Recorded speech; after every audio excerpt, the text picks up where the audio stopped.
Hey, I wanted to make a video of one of my favorite servers.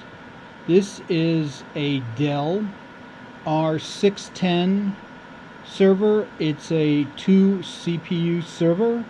It has a number of nice features. Um, for being a small server, it allows you to have 6 hot pluggable single form factor hard drives, either 2.5 inch or 3.5 inch. This chassis is set up for the 2.5. It's currently running 146 gigabyte SAS drives, the 15K versions. It's running 6 of those off a Dell H700 array card, which is right here, and it does all of that at the 6 gigabit SAS speeds. Some other nice features about this small server is its construction. Basically, the fans here sit in a tray. The tray is easily removable by popping these latches here, and they come out. It does not have hot pluggable fans, though. Each fan has its own little plug that you have to deal with the server powered off. Here are the 2 CPU heat sinks. These are the standard heat sinks. There is an option to get the 135 watt heat sinks, but I don't run heavy duty Xeon processors. This server came with, I think it was an E5502 Xeon, and was upgraded to dual X5650s. The 5650 is a 6-core Xeon processor. They're really quite nice, and I think right now are sort of the biggest bang for your buck in terms of performance and so on, and they can be had relatively cheaply, about 60 bucks a piece. Just pop them in and off you go. I have a couple of these servers, and one of them actually had a problem with one of the CPU sockets, that a pin had gotten messed up.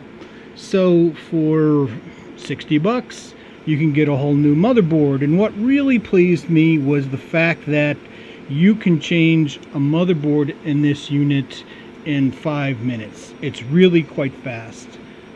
Basically, there are no tools involved. Everything's sort of plug and play with pops into place and so on. You have these PCI riser cards here. These pull out. The RAID card pulls out. Disconnect a few cables. Take out your memory and your CPUs and so on.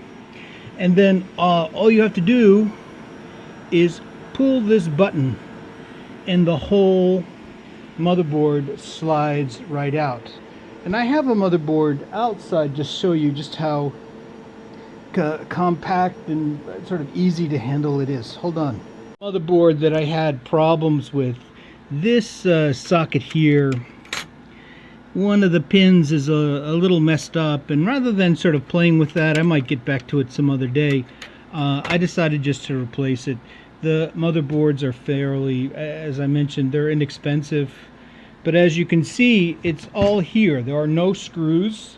It sits inside of a tray. The whole tray comes out of the server by just sliding forward.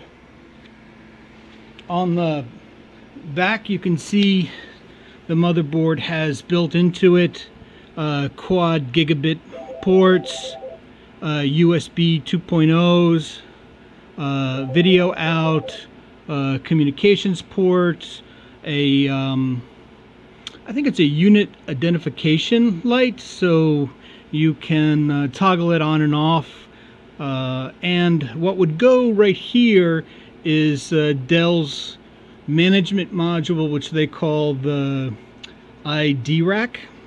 So that's been moved obviously back into the server. But as you can see, just taking off a few items, no screws, no like stuff buried under you know, braces and brackets and so on. It's just a real pleasure to deal with. I was delighted when I finally got this thing in and out and the other one in, and everything worked great. Let me show you some more features of the server that I'm actually using.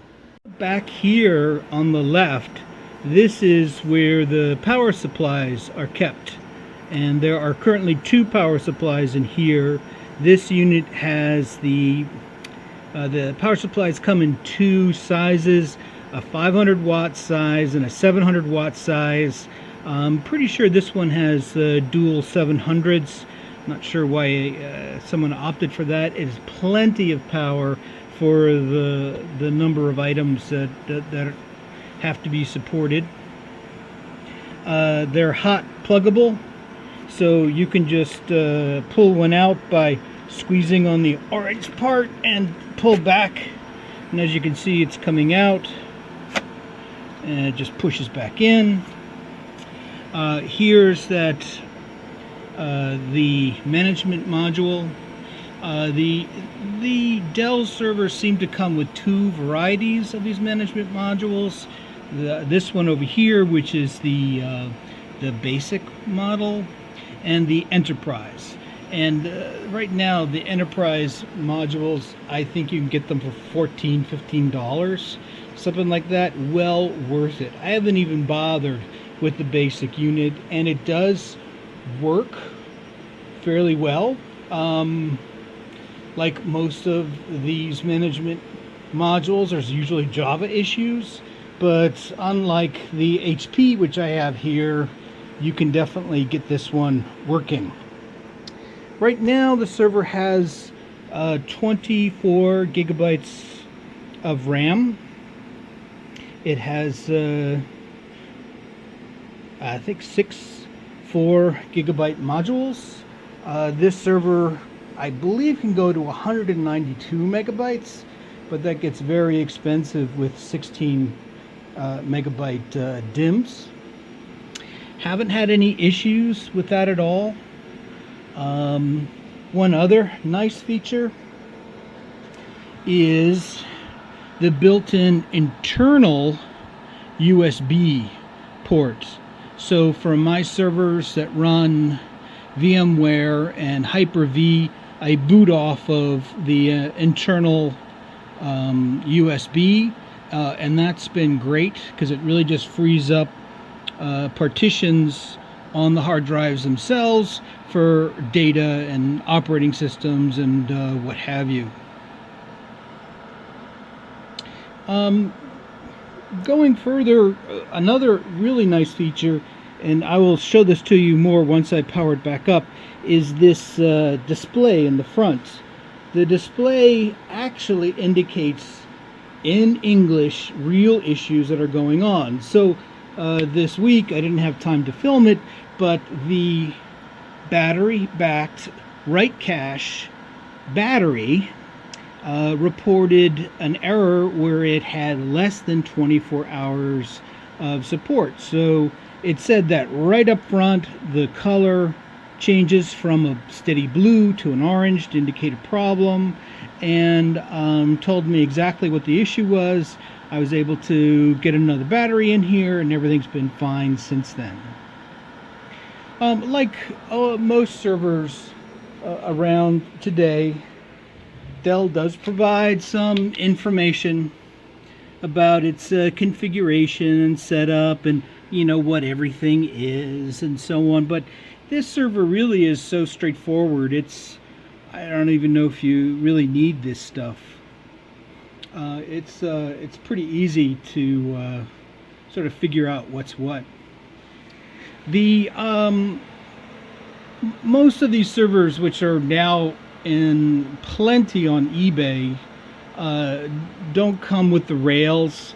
The rail system really is specific sort of to this model. I think it's a ready rail is what Dell calls it, and they work pretty well. They are toolless like everything else. They just clip into place on the rack here. So here we are. This 610 is currently running. I don't know if you can read that, but basically it's just announcing its own name. This server is currently powered off. The servers come, or as an option, you can get these, I guess, bezel of some kind to go on there. It's lockable so that you can prevent intrusion. I'm not sure exactly how safe that would be. And like other servers, the main catch for the top of the server has a screw lock, but basically anyone with a Torx screwdriver can open it up. So I'm going to power it up. You're going to hear the fans spin up quickly, and then they should quiet down.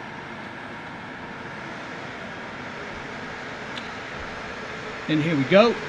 The system is booting.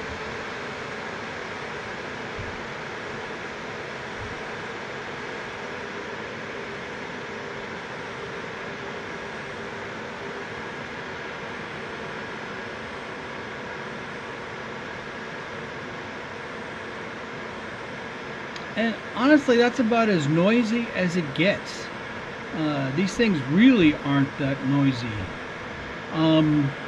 Dell does manage to fit in here a DVD drive, but honestly, with the thumb drives and network connections that you can accomplish with the D-rack, you can mount stuff directly to the operating system much more easily than even perhaps using the built-in drive. The RAID is starting to wake up. I'm not sure why it does, I think it does 4 drives, 1 drive, and then 1, and then will finally boot. This machine actually runs Hyper-V. We use this for delivering some desktops and so on. Still kind of evaluating VMware, Hyper-V, which way do I want to go? Not quite sure, but right now Hyper-V is booting. I'm trying to think, really not much more to cover on this, except maybe I'll go over the front panel. 2 USBs, I'm not sure if this is in focus or not.